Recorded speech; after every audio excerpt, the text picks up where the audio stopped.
허환구의 라디오 오늘. 여러분 안녕하십니까, 허환구입니다. 취임 2년 만에 처음이죠. 윤석열 대통령이 오늘 더불어민주당 이재명 대표와 만났습니다. 2시 4분쯤 시작해서 4시 14분 종료, 그래서 130분 정도 이어졌는데요. 총선 참패 이후 여야 협치가 어느 때보다 절실해진 시점입니다. 오늘의 만남 과연 어떤 결과로 이어지게 될까요? 2년 만에 처음 이뤄진 만남인 만큼 의제 조율에서부터 쉽지 않았는데요. 결국 이재명 대표가 의제 상관없이 만나자고 제안하면서 영수회담은 급물살을 타게 됐죠. 오늘의 만남을 바라보는 민심, 뭔가 성과가 도출되길 바라는 마음이 간절했을 겁니다. 전국민 25만 원 지원금, 최상병 특검, 의정 갈등, 이태원 특검, 김건희 특검 등등 많은 얘기들이 나왔는데요. 협치의 첫걸음이 될 수 있기를 바랍니다. 4월 29일 월요일 라디오 오늘, 광고 듣고 시작합니다. 봄나들이 사행시. 봄나들이 갈 때쯤 나도 차 바꿀까? 라는 생각 들면 딱 KGM 토레스지. EVX까지 혜택이 팡팡. 4월 특별 혜택 토레스 24개월 무이자 할부또는 최대 200만원 추가 할인. EVX 전트림 200만원 인하까지. KGM 전시장에서. 나에게 꼭 맞는 생유산균 락토핏. 아기에게 락토핏. 아이들도 락토핏. 우리 가족 락토핏. 맞춤형 생유산균. 종근당 건강기능식품입니다. 선생님, 제 검진 결과는 괜찮나요? 퇴직연금 관리가 엉망입니다. 그럼 어쩌죠? AI 투자 제안부터 수익률 관리와 1:1 상담까지 하나은행 연금 닥터로 관리하시죠. 퇴직연금을 건강하게 하나연금 닥터. 원금 손실에 유의하시고 자세한 내용은 하나은행 홈페이지 참조. 여보, 이번 어버이날에는 아버님 산삼 1뿌리 사드려야겠어요. 경남 한양 상림공원 산양삼 판매장에서 5월 4일부터 5일까지 산양삼 특판 행사를 개최합니다. 최대 20%까지 특별 할인 판매와 경매. 함양에 반하고 산삼에 빠지다. 05-960-6440. 당신은 아마 아직 모를 거야. 장기렌트 숨은 강자. 아마 믿지 못할 거야. 합리적인 이 가격을. 장기렌트의 숨은 강자 홈페이지에서 실시간으로 확인해보세요. 아마존카. 네, 라디오 오늘 월요일 순서 시작합니다. 1부 양승진의 슬기로운 뉴스 생활 함께하겠고요. 2부 이슈 오늘에서는 지역 서점 지원 조례안, 그리고 미술품 유통 활성화 지원 조례안을 발의했죠. 잠시 후 경북도 의회 임병하 의원을 연결해 보겠습니다. 이어서 안상준의 세상 읽기도 함께하겠습니다. 라디오 오늘 유튜브로도 다시 들으실 수 있습니다. 많은 애청 바랍니다.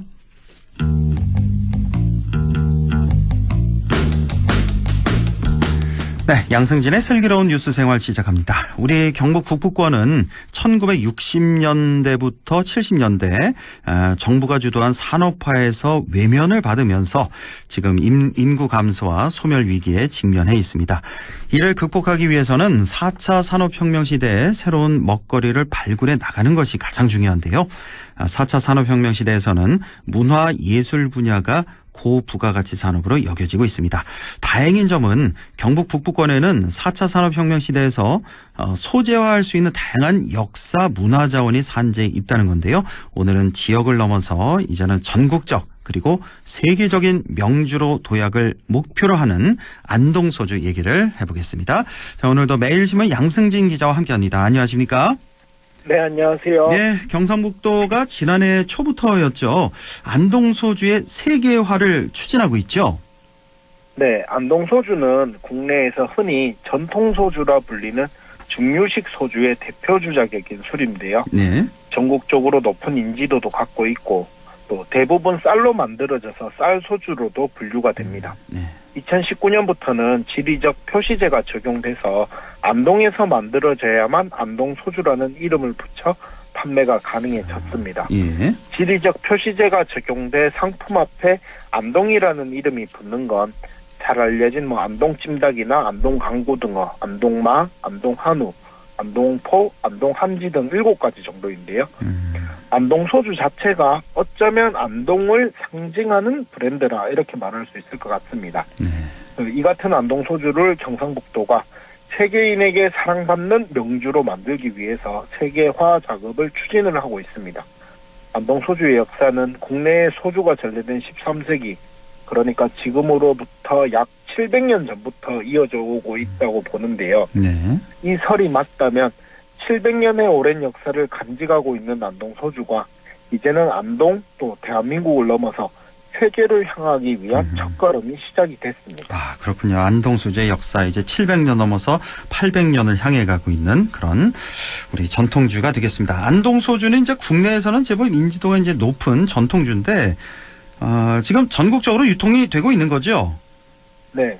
충청남도의 무형문화재인 한산 소곡주를 비롯해서 6.25 전쟁 시기에 월남한 신양민들을 통해서 명맥이 이어지고 있는 문배술 이강주와 함께 국내 4대 전통주로 여겨지는 게 바로 안동 소주입니다. 인지도가 높아서 전국의 대형마트나 식료품점에서 쉽게 찾아볼 수 있고요. 또 대부분 제품이 전통주 인증을 받아서 주세 인하 혜택과 더불어 인터넷 판매도 가능해서 접근성도 매우 좋습니다. 특히 2010년대 전통주 붐이 일었을 때 안동 소주의 역할이 상당했다고도 하고요. 명성이 높아서 국빈 선물이나 청와대 명절 선물로도 애용되기도 했습니다. 유명세에 비해서 상대적으로 가격대도 높지 않아서 많은 사람들이 애용하는 전통주이기도 합니다. 안동 소주에 대해서 얘기를 해봤는데 이 경상북도가 이 안동 소주를 세계적인 명주 반열에 올려놓기 위한 다양한 노력을 지금 기울이고 있죠. 네, 시작은 지난해 2월 이철우 경북지사가 영국을 방문하면서 구체화가 됐는데요. 당시 이철우 지사는 스코틀랜드의 스카치 위스키 현장을 찾아서 스카치 위스키보다 200년 이상 앞서고 품질면에서 뒤지지 않는 안동 소주의 세계화를 늦출 수 없다. 안동 소주의 세계화를 추진하겠다. 이런 의지를 밝혔습니다. 지난해 기준으로 전 세계 스카치 위스키 시장 규모가 327억 2천만 달러, 하나로는 약 45조 1,200억 원에 육박을 하는데요. 대단하네요. 오는 2032년이면 스카치 위스키 시장 규모는 571억 4천만 달러, 하나로 약 78조 7,700억 원 정도로 성장할 것이다. 이렇게 전망이 되고 있습니다. 물론 스카치 위스키는 점진적으로 세계인들에게 명주로 사랑을 받아왔지만 위스키 시장의 잠재적 가치가 이처럼 높은 상황에서 경상북도는 이른바 K-위스키라고 불리는 안동 소주의 세계화를 차근차근 추진하고 있습니다. 당장 첫 술에 배부를 수는 없겠지만 조금씩 갈목한 성과도 내고 있습니다. 어마어마한 세계 위스키 시장 규모도 말씀을 해주셨는데 우리 안동 소주 시장 규모는 어떤지 이것도 좀 궁금하고 지난 1년간 어떤 사업을 추진했는지부터 좀 들어봐야 될 것 같습니다. 네, 우선 지난해 3월 경상북도는 업체, 대학, 관계 공무원으로 TF팀을 꾸렸거든요. 그래서 안동 소주 세계화 전략과 실행 계획을 수립을 했고 여러 차례 회의를 거쳐서 글로벌 시장을 향한 전방위 지원 전략을 마련을 했습니다. 그 결과 이제 안동 소주의 매출액이 지난해 기준 190억 원으로 2022년 140억 원 대비 한 36% 50억 원이 늘었습니다. 해외 시장 수출액은 2022년은 6억 원 수준이었는데 지난해는 8억 원으로 미약하게나마 어쨌든 성장을 이뤘고요. 현재는 오는 2026년을 수출 40억 원을 목표로 이제 설정을 해둔 상태입니다. 그간 경상북도는 안동 소주의 세계화를 위해 도지사 품질 인증 기준 마련을 비롯해 수출 확대 등을 위한 해외 주류 전문 박람회 참가, 안동 소주 생산 기반의 현대화나 시설 확충 그리고 공동주병 개발을 위한 마스터 플랜도 수립을 해둔 상태입니다. 그렇군요. 안동 소주의 세계화 이제 시작입니다. 그러니까 지난 2022년엔 6억 정도 수출했고 작년에는 8억 정도 수출했는데 2년 후 26년에는 40억 원을 목표로 이렇게 설정해 둔 상태. 상당히 높게 잡았군요. 지금과 비교해서는. 자, 세부적인 전략에 대해서 얘기를 나눠보자면 우선 도지사 품질 인증 기준 이건 무슨 뜻입니까? 그 세계적 명주로 여겨지는 스카치 위스키는 스카치 위스키로 인정을 받기 위해서 까다로운 조건이 있습니다. 예. 그 스카치 위스키 협회에서는 수십 가지에 달하는 까다로운 조건을 정해서 스카치 위스키로 인정을 하고 있는데요. 똑같이 스코틀랜드에서 생산된다고 하더라도 다 스카치 위스키로 인정을 받는 건 아닙니다. 예. 이 중에서는 스코틀랜드에서 3년 이상 숙성돼야 하고 증류라든가 병입 또 숙성 모든 과정을 스코틀랜드에서 이루어져야 한다. 뭐 이런 조건도 있거든요. 예. 경상북도가 마련한 안동소주의 도지사 품질 인증 기준도 이와 비슷합니다. 우선 안동소주는 앞에서 전해드린 것처럼 쌀로 만들어진 쌀소주인데요. 예. 그래서 도지사 품질 인증 기준 중에선 100% 안동에서 생산된 공유만을 사용을 했을 때 안동소주로 인증한다. 이런 기준을 포함을 시켰습니다. 도지사 품질 인증 기준 가운데 첫 번째가 바로 이 공유 100% 다 안동에서 생산된 공유만을 써야 한다 이거군요. 그렇죠. 예. 그런데 그런 100% 안동에서 생산된 쌀 중에서도 쌀의 품질 기준으로 또 수분 16% 이하, 쌀아기는 7% 이하, 뭐 이물질은 0.3% 이하 이런 조건도 명시를 했습니다. 예. 이 외에도 안동시 소재 제조장에서 생산된 증류식 소주, 주문자 위탁 생산은 금지를 한다. 6개월 이상 숙성, 알코올 함량은 30% 이상 이런 조건도 첨부를 했거든요. 예. 이 같은 과정을 거치지 않으면 안동소주로 인정을 받을 수 없게 한 것은 문턱을 까다롭게 해서 고품질을 유지하겠다 이런 의도로 보여집니다. 그렇죠. 예, 이렇게 도지사 품질 인증 기준 쭉 설명을 해주셨는데 상당히 좀 까다롭고 문턱이 상당히 높은 이런 느낌이 있네요.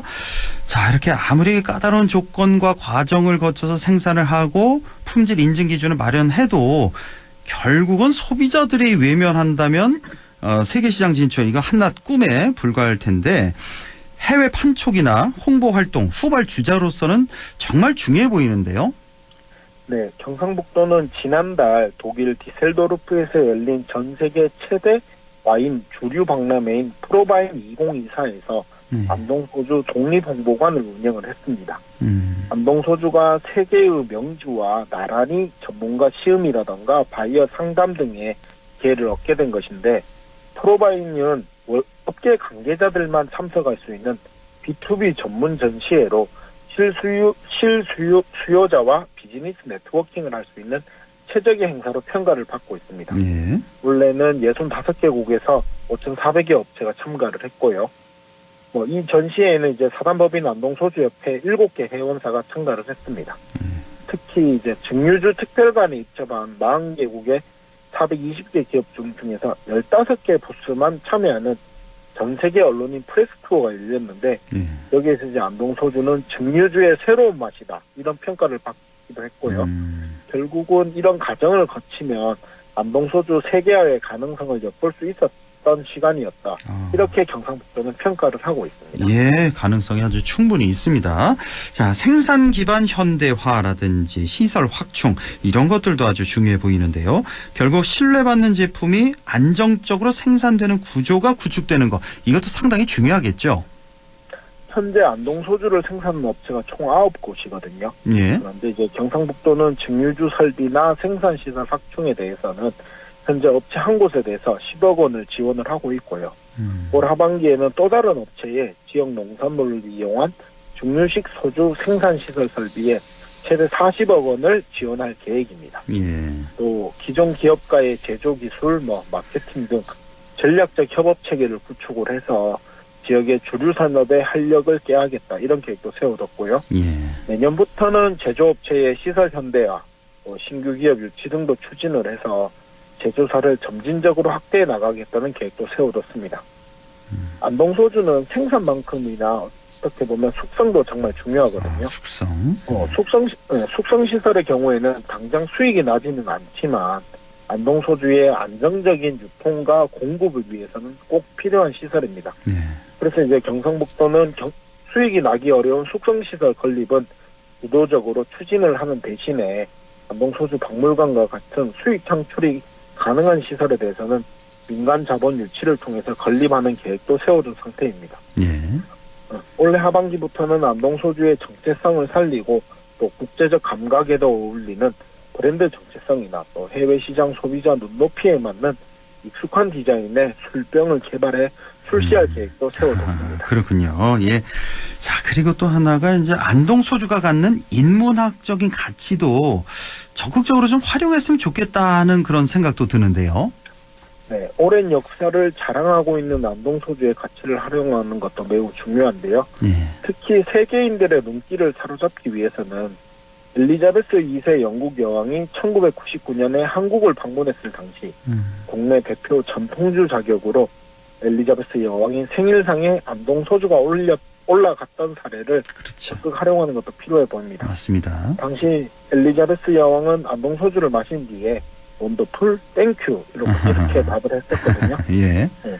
스카치 위스키의 범고장인 영국의 여왕이 인정한 K 위스키 안동 소주. 이런 형태로 글로벌 마케팅에 나서는 것도 좋은 방법일 것 같습니다. 예. 안동 소주는 세계 3대 주류 품평회로 꼽히는 미국 샌프란시스코 국제 주류 품평회에서 명인 안동 소주와 밀가 노닐다 등 두 개 제조업체가 대상인 더블 골드 메달을 수상한 이력이 있습니다. 예. 그리고 벨기에 몽드 셀렉션 주류 품평회와 영국 런던 주류 품평회에서도 금메달을 수상을 하며 우수한 맛과 품질은 인정을 받은 적이 있거든요. 예. 하지만 그동안 세계화가 이뤄지지 못한 건 결국은 전략 부재라는 영향이 커 보입니다. 혹자는 술을 통해 지역의 도약을 깨하는 게 무슨 의미가 있을까라는 부정적 의견을 갖고 있을지도 모르겠지만 하지만 단순히 안동 소주 한 병이 아니라 이 안에 든 가치를 잘 풀어낸다면 충분히 지역의 새로운 도약을 이끌 수 있는 명주가 될 것이라고 믿습니다. 예. 첫 술에 배부를 수는 없으니 또 계획만 거창해서는 안 되니까 지금 세워둔 계획과 전략들이 차근차근 이뤄질 수 있기를 기대해 보겠습니다. 예. 자, 오늘은 안동 소주의 세계화를 주제로 얘기 나눠봤습니다. 매일신문 양승진 기자와 함께했습니다. 고맙습니다. 네, 감사합니다. 네, 라디오 오늘 2부에서 뵙겠습니다.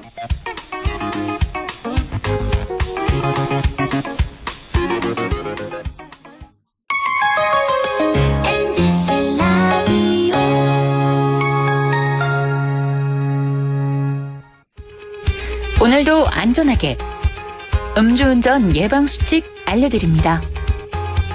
첫 번째, 술자리가 예정된 경우 미리 귀가 방법을 정하고 차는 가져가지 않는 것이 안전합니다. 두 번째, 음주 후 자전거나 전동 킥보드를 이용하는 것도 음주운전 처벌 대상에 포함됩니다. 세 번째, 과음을 한 다음 날에는 대중교통을 이용해 주세요. 숙취 음주운전 역시 처벌 대상입니다. 네 번째, 음주운전을 방조하는 경우에도 3년 이하의 징역형 또는 1,000만 원 이하의 벌금형에 처해질 수 있습니다. 적극적으로 말려주세요. 위험한 음주운전 미리 예방하여 소중한 생명을 지켜주세요.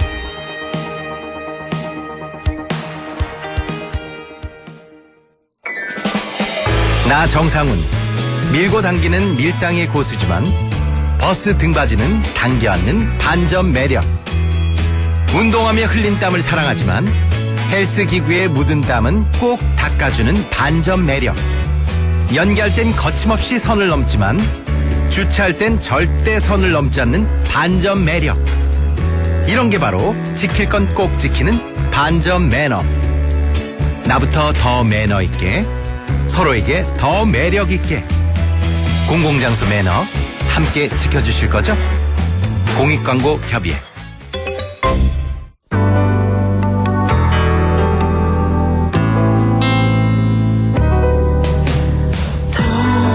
어렵던 날도 많았죠. 우리 함께 한다면 따스함을 느껴요. 사랑이 있어요. 소중한 꿈을 이뤄봐요.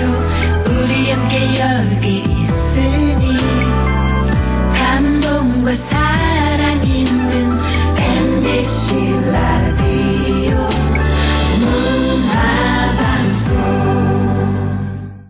100.1 MBC 라디오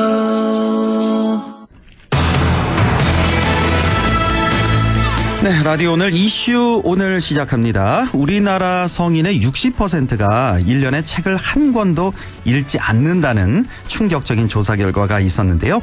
이런 상황에 지역 서점은 인구 감소와 함께 이중고를 겪고 있습니다. 최근 지역 서점 지원을 위한 조례가 경북도 의회에서 발의됐죠. 바로 경북도 의회 임병하 의원을 연결해서 함께 얘기 나눠보겠습니다. 자, 임병하 의원님 안녕하십니까? 예, 안녕하세요. 영주의 임병하 의원입니다. 예, 반갑습니다. 수고 많으시고요. 잠깐 예. 소개를 좀 해드리면 영주의 지역구를 둔 국민의힘 소속의 경북도 의회 초선입니다. 임병하 의원이 되겠습니다.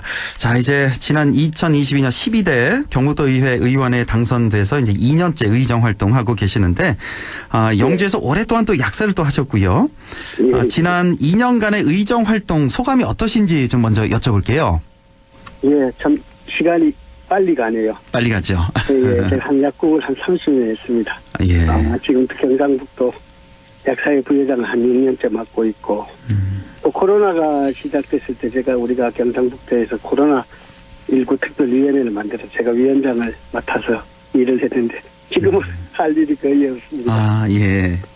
제가 등원 한 2년 전에 처음 시작했을 때 영주에 큰 행사가 있었습니다. 영주 분기 세계 인터넷 엑스포. 아, 예, 예. 아마 영주가 생기고는 제일 큰 행사 같던데. 예. 그래서 제가 등원 첫 5분 발언의 기회를 제가 얻어가지고 우리 분기 세계 인터넷 엑스포와 관심 지원도 부탁했던 게 생각이 납니다. 네. 아직도 좀 많이 배우고 있고 좀 더 많이 배워야 되겠다는 생각을 하고 있습니다. 예, 알겠습니다.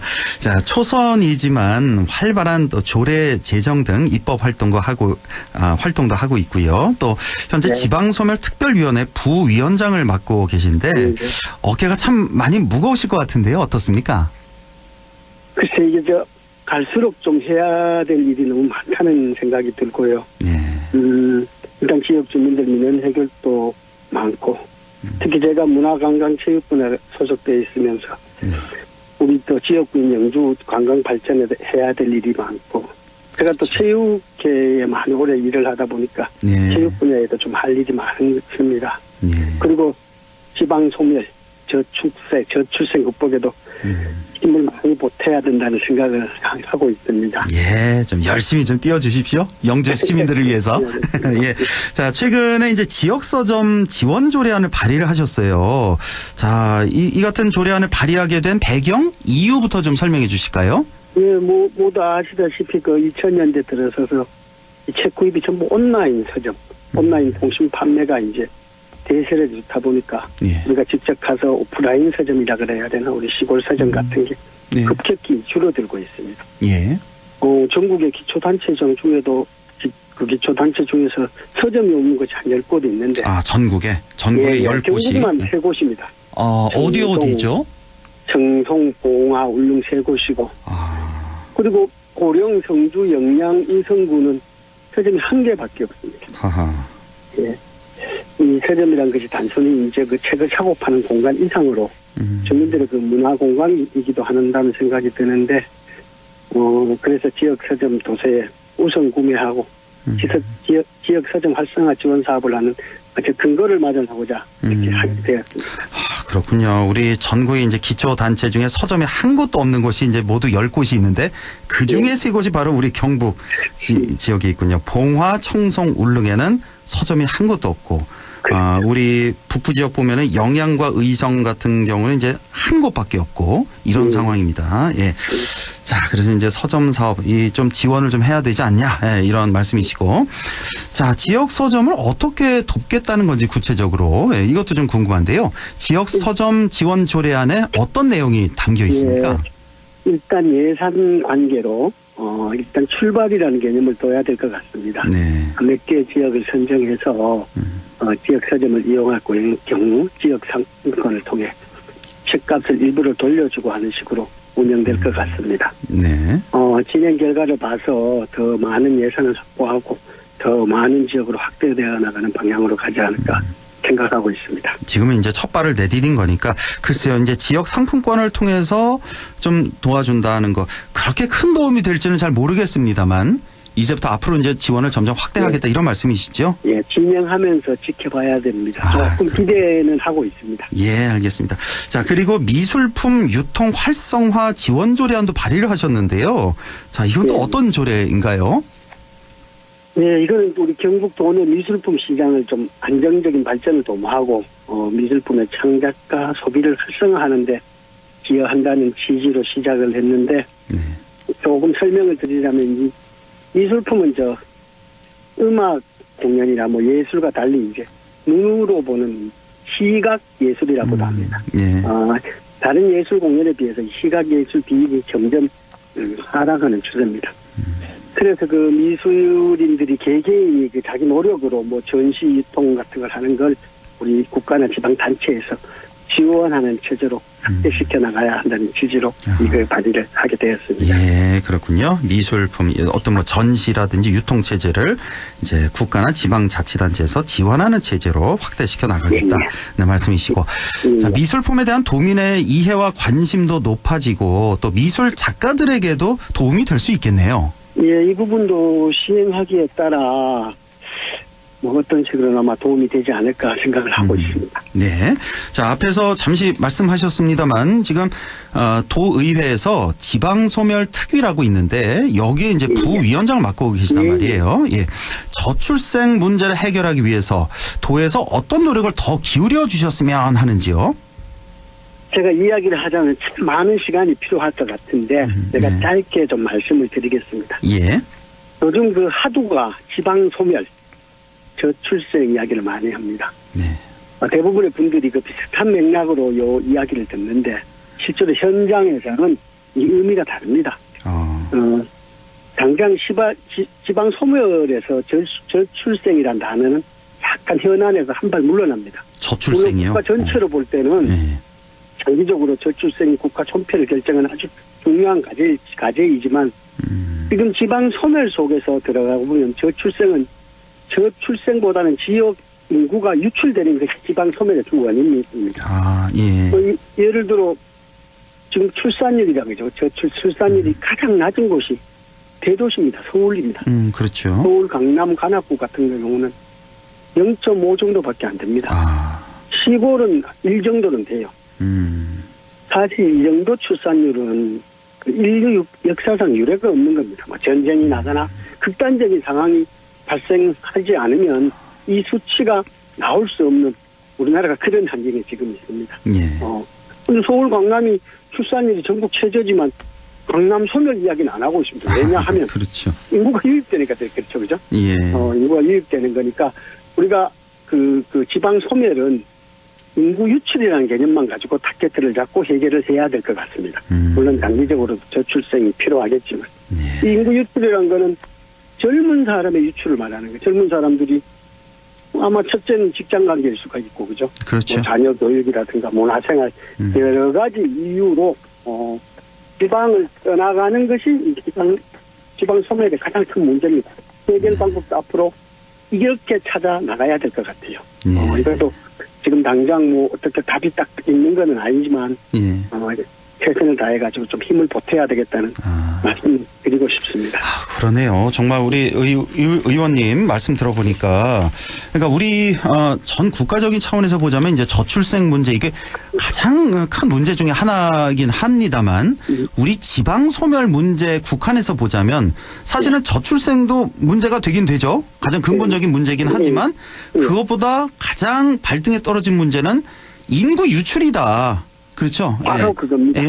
지방 소멸 문제는 인구 유출. 혼란스럽게 접근해서도 안 됩니다. 바로 그게 정답입니다. 더 이상 이제 젊은이들이 대도시로 이렇게 떠나가는 걸 막는 그 대책이 가장 중요한 지방 소멸에 관한 대책이다라는 말씀이시네요. 직장 문제도 그렇고 교육 문제, 문화, 환경 관련 등등 해서 이런 데 좀 더 집중해야 된다는 지방 소멸 특위 부위원장님 다운 그런 진단이셨습니다. 자, 이제 마지막 질문 좀 드려야겠는데 향후 의정 활동 계획도 좀 궁금하고요. 끝으로 또 덧붙이고 싶은 말씀이 있으면 전해 주시죠. 이제 2개월 정도 있으면 이제 전반기 의회가 마무리됩니다. 아마 그 전에 도의회 의장이라든가 부의장 그리고 그리고 각 위원회 위원장님들도 아마 새로 선출이 되겠습니다. 초선은 저는 뭐 이 직책과 무관하지만 의회에 많은 변화는 올 것 같습니다. 제가 다양한 경험을 위해서 후반기에는 다른 위원회에 가서 더 많은 것도 배우고 싶긴 하지만 제가 최근 들어서 요즘 우리 영주 문화 관광 발전하고 또 제가 오랫동안 체육회에서 일을 해와서 체육회 일도 많고 해서 지금은 이제 일을 좀 알 때쯤 돼서 여기서 더 일을 하는 것이 도움이 되지 않을까 하는 생각하고 좀 고민 중입니다. 제가 어느 부서에서 일을 하든 경상도와 영주 발전을 위해서 많이 공부하고 최선을 다하겠다는 말씀을 드리고 싶습니다. 알겠습니다. 예, 영주가 지역구인 국민의힘 소속 초선 의원입니다. 지금까지 경북도 의회 임병하 의원과 얘기 나눠봤습니다. 임병하 의원님 고맙습니다. 감사합니다. 라디오 오늘에서는 청취자 여러분의 참여를 기다리고 있습니다. 우리 지역에서 발생한 사건 사고 소식이나 함께 토론하고 싶은 내용을 안동 MBC 홈페이지 라디오 오늘 게시판에 올려주시기 바랍니다. 전화와 문자 참여도 하실 수 있습니다. 전화는 851국에 7191번, 문자는 샵 0913번으로 보내주시면 됩니다. 문자는 단문 50원, 장문 100원의 정보 이용료가 있습니다. 여러분의 많은 참여 바랍니다.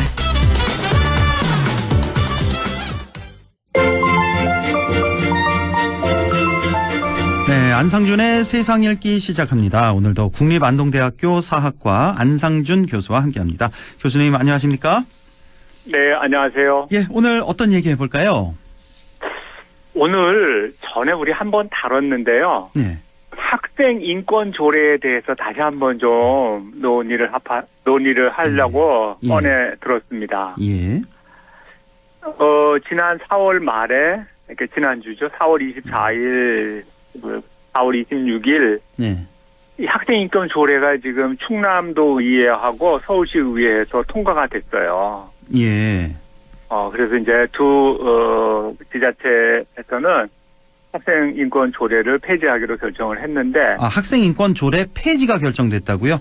네. 충남도 의회랑 서울시 의회에서. 예. 예. 사실 이게 지금 몇 년 전부터 극우 성향의 학부모 단체에서 폐지를 주장해 오다가 근근히 버티고 있었는데 이게 지금 폐지가 결정이 되면서 좀 심경이 찹찹합니다. 그래서 제가 볼 때는 아무래도 좀 이게 굉장히 퇴행적인 것 같고 학생을 보는 우리 사회의 시각이 뭔가 좀 독립된 인격으로 보기보다는 이제 수동적인 학습 객체로 지금 보는 이런 관점에 대해서 오늘 한번 좀 그 문제점을 한번 짚어보려고 합니다. 예. 이 학생 인권 얘기가 나오면 또 교권이 자연스럽게 또 따라 나오는, 또 얼마 전에 또 교권 침해 사례도 많고 그래서 그때 또 학생 인권에 대해서 얘기가 많이 됐던 그런 기억이 나는데 잠시 후에 또 그 얘기는 상당히 모순적입니다. 그러니까요. 그 얘기도 잠시 후에 좀 나눠보도록 하고, 일단 이 학생 인권 조례라는 말을 많이 들어봤는데요. 좀 더 자세히 좀 설명을 해 주시죠. 이게 뭔지. 이걸 정확하게 정의를 하면요. 이렇게 정의가 돼 있습니다. 학생의 존엄과 가치가 학교 교육 과정에서 보장되고 실현될 수 있도록 각 교육청이 제정한 조례라고 돼 있습니다. 학생의 존엄과 가치가 보장돼야 된다. 학교 생활에서. 예. 그래서 이러한 그 정의 아래 2010년에 경기도 교육청이 처음 제정을 했고요. 그 이후에 이제 우리나라에 17개의 시도 교육청이 있는데 현재 7개가 이 조례를 제정해서 시행 중이라고 하는데 여기에는 광주, 서울, 전북, 충남, 인천, 제주가 있었습니다.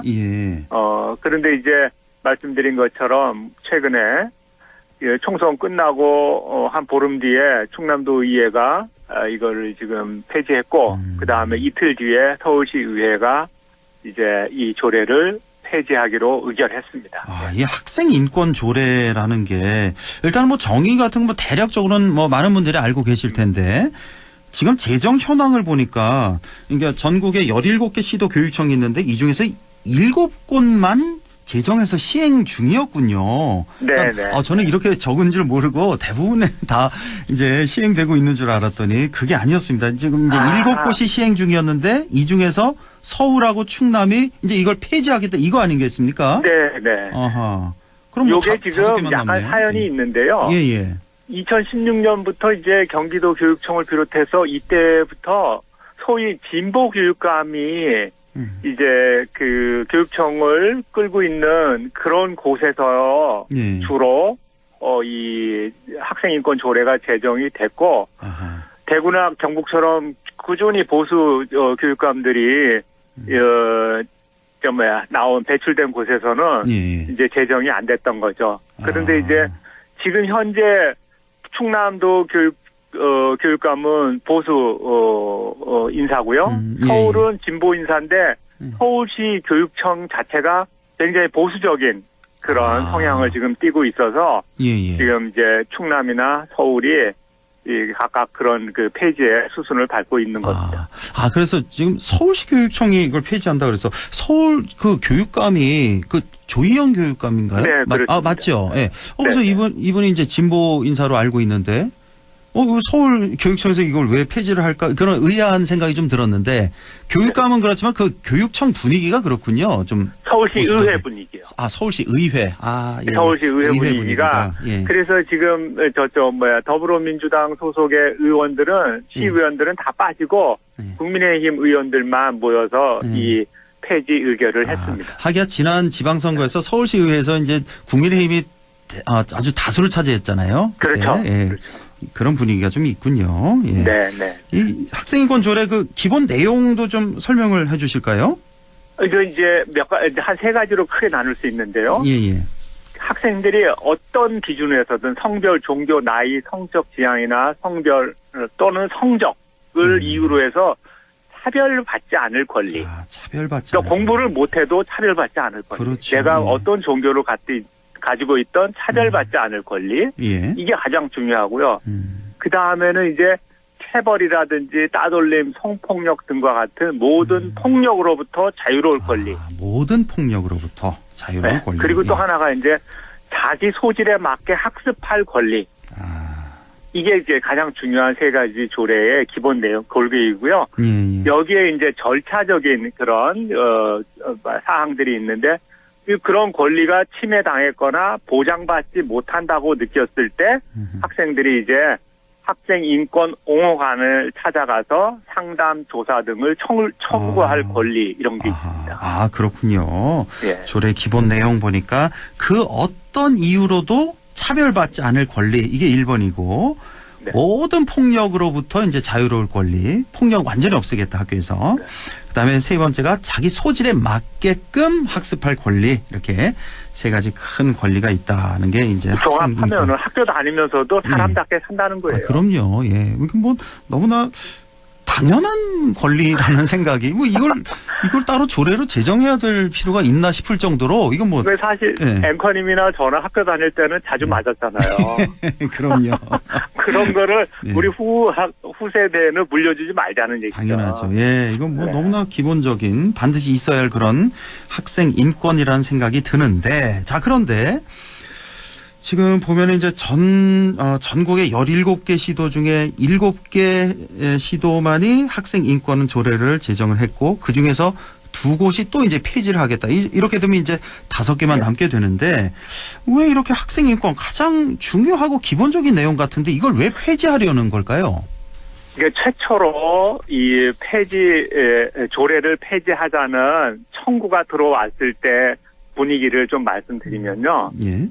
그 체벌 금지나 소수자 교육 같은 그런 것이 표현의 자유, 종교의 자유, 부모의 양육권이라는 이런 기본권을 침해한다는 좀 극우 성향의 학부형들이 이런 주장을 했어요. 이러면서 이제 조례를 폐지해야 된다. 잠깐만요. 체벌 금지와 성소수자 교육 이런 것들이 이제 조례에 들어가 있기 때문에 이게 부모의 양육권을 침해한다고요? 침해한다.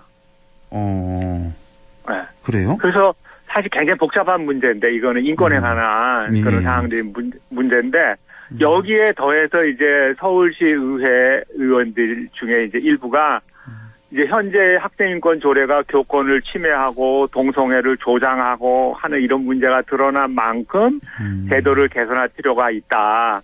이런 식으로 지금 이제 해서 사실은 이제 그 성소수자 문제나 이런 동성애 조장 이런 것들이 이제 처음에는 이 조례 폐지에 아주 중요한 근거였어요. 아, 그러니까 뭐 동성애를 조장한다 뭐 이렇게까지도 해석을 했군요. 그러니까 동성애에 대해서 그걸 이유로 또 차별하지 말아야 된다 이런 내용이었는데 그렇죠, 이걸 그렇죠. 이제 조장한다 이렇게까지 문제 제기를 한 거고 이 교권을 침해한다는 얘기가 이 학생 인권 조례가 교권을 침해한다는 이런 얘기가 좀 얼마 전에 꽤 있었습니다. 그렇죠? 그렇죠. 그래서 이제 있었죠. 이런 얘기가 나온 거군요.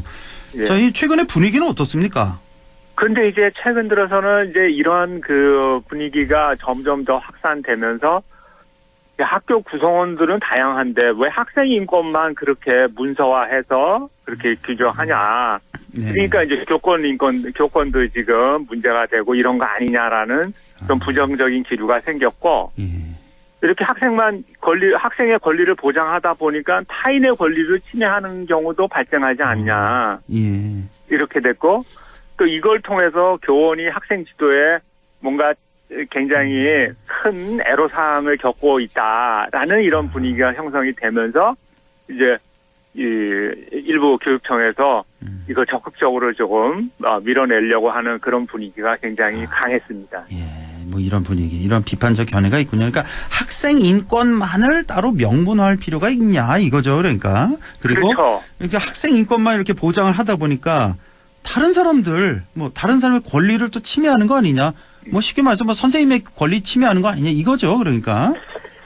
근데 이걸 약간 좀 다른 각도에서 봐야 되는데 지금 막 이런 논의들이 이거를 좀 학생인권 조례를 폐지하기 위해서 억지로 끌고 들어오는 것 같은 그런 그렇죠. 느낌을 많이 받습니다. 그렇네요. 예. 자, 그러면 학생 인권 조례 이 폐지에 대해서 반대하는 측도 있잖아요. 그렇죠. 이분들의 논리는 어떻습니까? 그러니까 예를 들면 대표적인 게 이제 현재 서울시 교육감인 조희연 교육감의 경우에는 여기 굉장히 지금 강하게 반발을 하면서 천막지휘를 하고 있는데 상대적으로 지금 충남 교육감 경우에는 좀 조용하단 말이에요. 그래요. 예, 좀 상반된 그런 반응을 보여주는데 이제 조 교육감 같은 경우에는 이제 사회학자로서 오랫동안 이제 시민운동도 하고 이런 그 경력이 있기 때문에 학생 인권을 그러니까 인권 전체에 대해서 매우 중요한 그런 인식을 가지고 있고 그 중에서도 이제 학생 인권에 대해서 절대적으로 지금 지켜야 된다 이런 입장이고 이게 시에서 시의회에서 폐지가 됐지만은 서울시 교육청은 현재 대법원에 제소할 생각이 있다고 지금 얘기를 하고요. 효력 정지 그 신청을 하나 보네요. 네네. 예, 근데 이제 여기에 더 나아가서 지금 현재 국회 다수당을 차지하고 있는 더불어민주당은 이번 총선 공약에서 학생 인권법을 제정하겠다고 내걸었어요.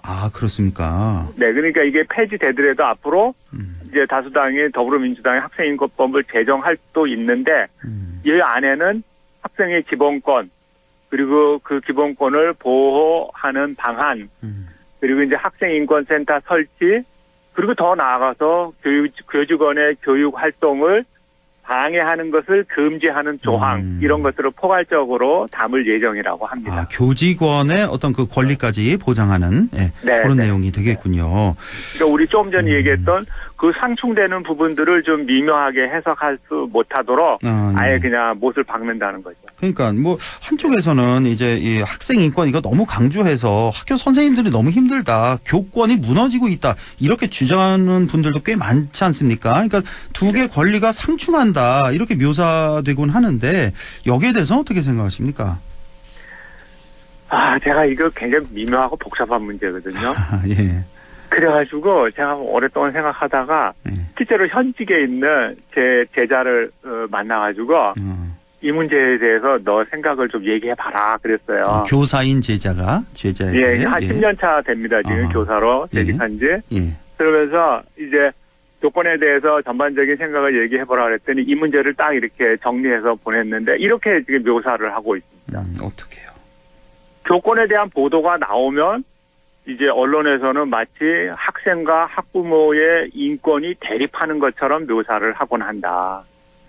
그렇지만 교권은 교실 안에서 교사가 교육 행위를 적절히 하고 학생의 학습권을 보장할 수 있는 활동을 능동적으로 하도록 안전장치를 보장하는 것이다. 그렇죠. 라고 얘기합니다. 예. 그러면서 지금 이 선생님의 경우에는 그렇다고 해서 교사가 어떤 권위주의를 내세우고 그걸 보장하라는 게 아니라 교사가 자율적으로 교육 활동을 할 수 있도록 그걸 지켜주는 게 교권을 지켜주는 거다 이렇게 얘기하면서 사실은 지금 이제 말씀하신 것처럼 이제 교권을 얘기하면 늘 학생 인권을 이제 너무 강화해서 이런 얘기를 하는데 사실은 학교에서 문제를 일으키고 아주 방종하는 그런 태도를 보이는 거는 인권이 아니라 일탈이죠. 일탈. 그건 일탈을 할 수 있는 것을 교사가 바로 잡을 수 있는 어떤 권한과 어떤 제재 방안이 있어야 되는데 교사에는 지금 그런 게 없으니까 지금 마치 이 두 개의 그 요소가 상충하는 것처럼 자꾸 언론에서 지금 비춰지고 있다라는 라는 얘기를 하면서 매우 안타까운 그런 그 심경을 내비쳤습니다. 그렇군요. 예. 자, 이제 시간이 거의 마무리돼 가고 있는데 한 1분 30초 남았는데요. 오늘의 결론 말씀 주시죠. 지금 뭐 자타가 공인하듯이 대한민국은 선진국으로 발돋움했고 글로벌 사회를 지향하고 있는데 제가 보기에 학교는 여전히 유신 독재 시절의 그런 수준에 머물러 있는 것 같습니다.